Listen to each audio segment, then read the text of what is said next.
Hello viewers, আসসালামু আলাইকুম। আমি আরিজ। আপনারা দেখছেন টেক্সট 48 অ্যানিমেশন টিউটোরিয়াল পার্ট 2।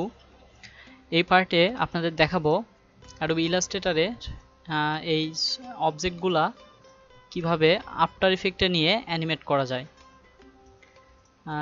এই অবজেক্টগুলো আপনারা খেয়াল করলে দেখতে পাবেন যে প্রত্যেকটি আলাদা আলাদা লেয়ারে রাখা হয়েছে। এটা পুরোটা একটা লেয়ার, গ্রুপ করে দিই।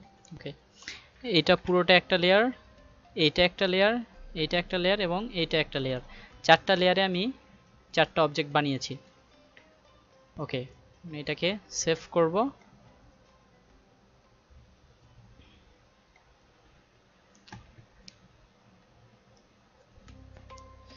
এবং এইদিকে আমার ফটোশপে যে কাজটা করেছিলাম সেটাতে আপনাদেরকে দেখিয়েছিলাম যে কিভাবে কালার করতে হয়, কিন্তু আমি যে অ্যানিমেশনটা বানাবো সেটাতে কিন্তু আমি কালার রাখছি না, আমি সাদা কালো একটা অ্যানিমেশন বানাবো। ওকে, তাহলে আপনারা নিশ্চয়ই বুঝতে পারতেছেন যে আসলে ওপরের লেয়ারগুলো আমি ডিলিট করে দিয়েছি। সো নিচের এই কয়টা লেয়ার রাখলেই আপনার পিকচারটা এরকম দেখাবে। ওকে, এটাও আমি সেভ করছি। ওকে, এখন আফটার ইফেক্ট ওপেন করলাম। ওকে, নতুন একটি কম্পোজিশন নিব। কম্পোজিশনের মাপ আপনারা আপনাদের ইচ্ছা মতো রাখতে পারেন। আমি এই মাপেই কম্পোজিশনটি নিচ্ছি। আমরা অ্যানিমেশনটা করব কয় সেকেন্ডের সেটা এখানে দেখিয়ে দিতে হবে। আমি 12 সেকেন্ডের একটি অ্যানিমেশন করতেছি। ওকে, এখন প্রজেক্টগুলো নিতে হবে। ডাবল ক্লিক করে এখান থেকে নিতে পারেন।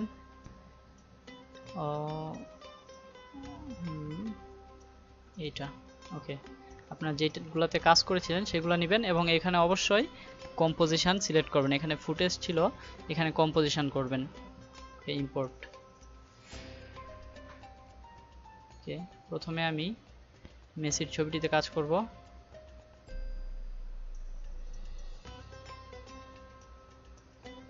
এটা অনেক বড়। ওপেন কম্পোজিশন, ওপেন কম্পোজিশন করতে হবে অবশ্যই, তাহলে আপনি যেই ফটোশপে যে লেয়ারগুলো রেখেছিলেন সেই লেয়ারগুলো আলাদা আলাদা লেয়ারে আসবে। ওকে, এখানে আমার সব কয়টা লেয়ার প্রয়োজন পড়বে না, আমার যেগুলো দরকার নেই সেগুলো আমি কেটে দিব। ব্যাকগ্রাউন্ড লাগবে না, এটা লাগবে না। ওকে, এখানে আমি 3D দিলে বুঝতে পারবো যে আসলে আমার কোনগুলা কাজে লাগবে। টপ ভিউ থেকে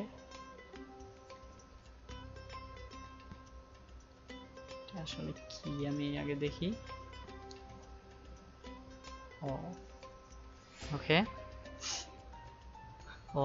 ওকে, আসলে আমার লেখাগুলো কালো রঙের এবং আমাদের কম্পোজিশনের কালারও কালো, এই কারণে মনে হচ্ছে যে এই লেয়ারটি ডিলিট করলে বোধহয় সবই ডিলিট হয়ে যাচ্ছে, কিন্তু আসলে তা না। ওপরের শ্যাডো এবং হাইলাইট থেকেই যাচ্ছে, কিন্তু সেগুলো কালো বলে বোঝা যাচ্ছে না। ওকে, তাহলে আমরা যা করতে পারি তা হলো আমাদের কম্পোজিশনের কালারটা চেঞ্জ করতে পারি। কম্পোজিশন সেটিংয়ে গিয়ে এখানে সাদা করে দিব। ওকে, এখন এটা ডিলিট করলে আমাদের দুইটা লেয়ার থেকে যাবে, একটা হচ্ছে শ্যাডো এবং আরেকটা হাইলাইট। আপনারা চাইলে হাইলাইট লেয়ারটি না রাখতে পারেন, যদি মনে করেন যে আমি শুধু এইরকম রাখবো, এইতেও ভালো দেখাবে, খারাপ দেখাবে না। শুধু এইরকম রেখে আপনি অ্যানিমেট করতে পারেন, কিন্তু আমি দুইটাতে অ্যানিমেট করছি। এইটার অপাসিটি আর একটু কমিয়ে দিলে একটু ভালো দেখাবে।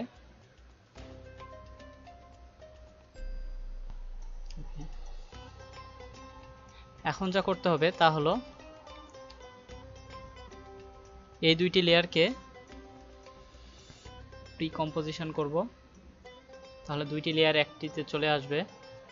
ওকে, এখন এটা 3D করব। একটা ক্যামেরা নিব, ক্যামেরা আমি 200 mm এর ক্যামেরা নিচ্ছি।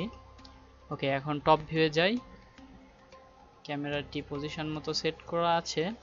এখন শুধু অ্যানিমেট করতে হবে। ওকে,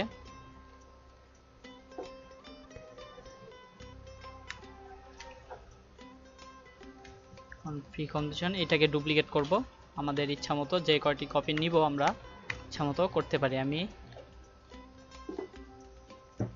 7টি কপি নিয়েছি, 7টি লেয়ার আছে আমার। এখন এই 7টি লেয়ারকে টপ ভিউ থেকে আমি একের পর এক আমি 5 বা 5 সেকেন্ডে, মোটামুটি 4 সেকেন্ডে, 4 সেকেন্ড বা 5 সেকেন্ডে আমি, ওকে 4.5 সেকেন্ড, 4.5 সেকেন্ডে আমি পোর্ট্রেটের অ্যানিমেশনটা শেষ করব, তারপরে আমি ইফেক্টগুলো চালাবো। ওকে, তাহলে সবগুলোতে কি ফ্রেম দিয়ে দিই পজিশনে।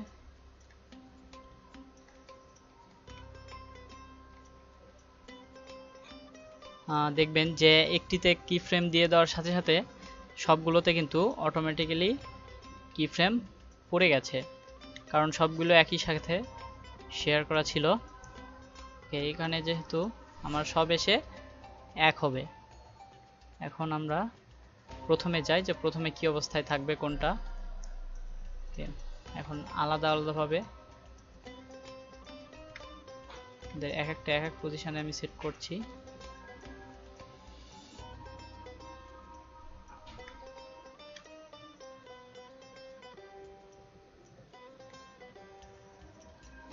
সব কয়টাকে একই সময়ে করা যেতে পারে।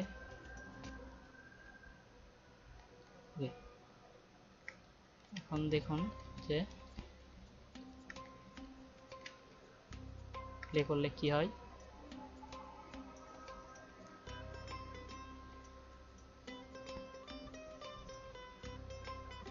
তো 4 সেকেন্ডে ব্যাস এখানে চলে যাবে। ওকে, এখন যা করতে হবে তা হলো এক একটিকে এক এক সময় নিয়ে যেতে হবে। আমি এক একটিকে এক এক সময় নিয়ে যাব, তার জন্য যা করব তা হলো সব কয়টা সিলেক্ট করছি। ওকে, কি ফ্রেমগুলো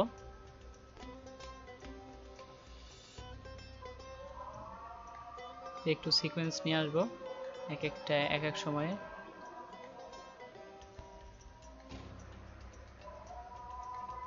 তাহলে দেখুন কি হয়,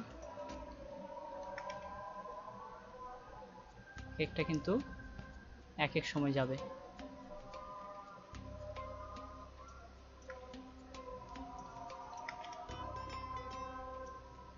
এখানে দেখতে হয়তো টেক্সটগুলো বোঝা যাচ্ছে না, মনে হচ্ছে যে টেক্সটগুলো ক্লিয়ার না, কি লেখা আছে বোঝা যাচ্ছে না, কিন্তু রেন্ডার দিলে এটা কিন্তু ক্লিয়ার আসবে।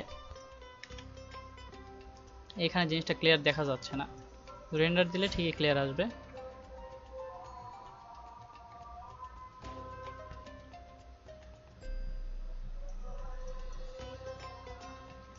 এক একটা এক এক সময়ে আমি দিয়ে দিচ্ছি ইচ্ছে মতো।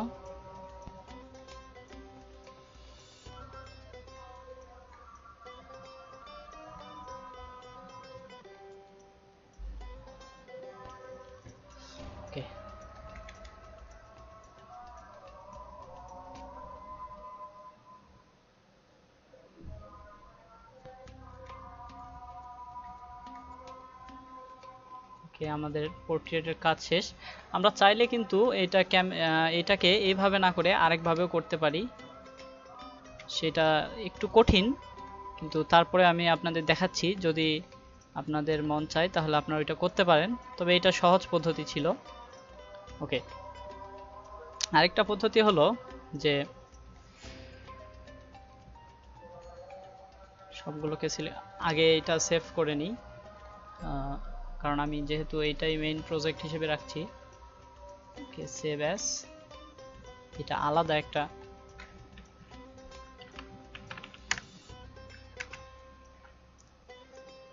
প্রজেক্ট। ওকে, আলাদা। এখন আমি একদম আগের সিচুয়েশনে চলে যাচ্ছি। ওপস, রিডু করার সিস্টেম হচ্ছে কন্ট্রোল শিফট জেড। ওকে, এখন এইগুলা 3D লেয়ারে আছে, টপ ভিউয়ে যাব, যে একটা করে সিলেক্ট করব এবং একটা করে সমান তালে পিছনে দিয়ে দিব।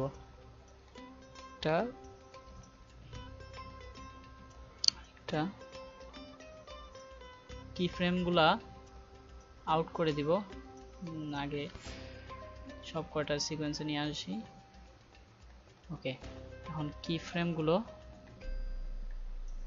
যেগুলো ছিল সব কেটে দিব। কি ফ্রেম সব কয়টা কেটে দিয়েছি। ক্যামেরা 1 এরকম আসবে, এটাই স্বাভাবিক। এখন আমাদের প্রয়োজন মতো এইটাকে আমাদের মাপ মতো এটা সব কয়টা আলাদা আলাদাভাবে এইভাবে বাড়িয়ে নিতে হবে সমান মাপে।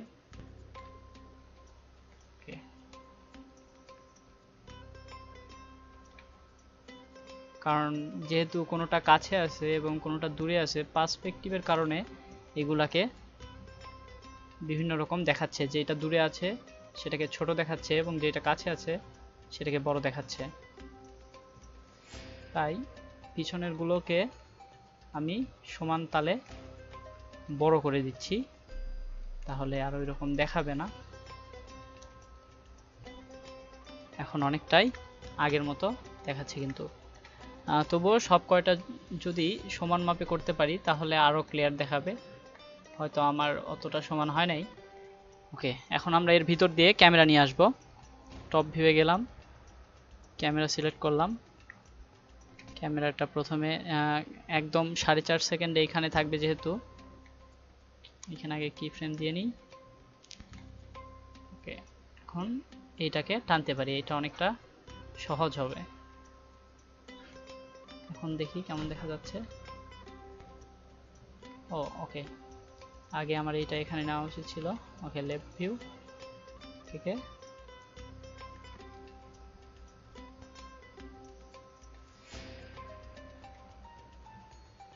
প্লে করলে কি হয় দেখেন।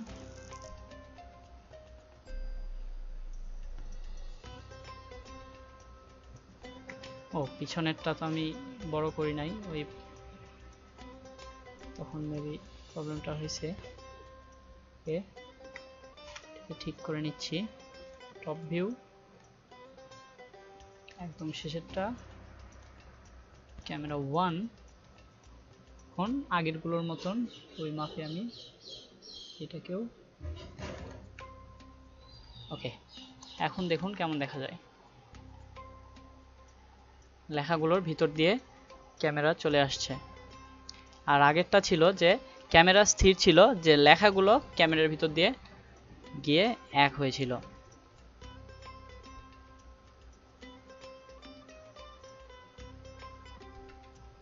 আমরা যদি চাই ক্যামেরাটিকে একটু গাঢ় লেখার ভিতর দিয়ে নিয়ে আসবো, তাহলে আনতে পারি চুলের ভিতর দিয়ে। সেটা আর করছি না, এটা আপনারা নিজেরাও করতে পারবেন। সবাইকে অনেক ধন্যবাদ পার্ট 2 দেখার জন্য। খুব শীঘ্রই আমি তৃতীয় পার্টটি দেব ইউটিউবে, ওইটাতে আপনারা বাকি অংশটুকু দেখতে পাবেন, যে কিভাবে ইফেক্টগুলো নিয়ে এটাকে পুরোপুরি অ্যানিমেট করা যায়, অ্যানিমেশনটাকে কিভাবে কমপ্লিট করা যায়, আর কিভাবে রেন্ডার করতে হয় সেটাও দেখিয়ে দিব। ওকে, ধন্যবাদ সবাইকে, ভালো থাকবেন।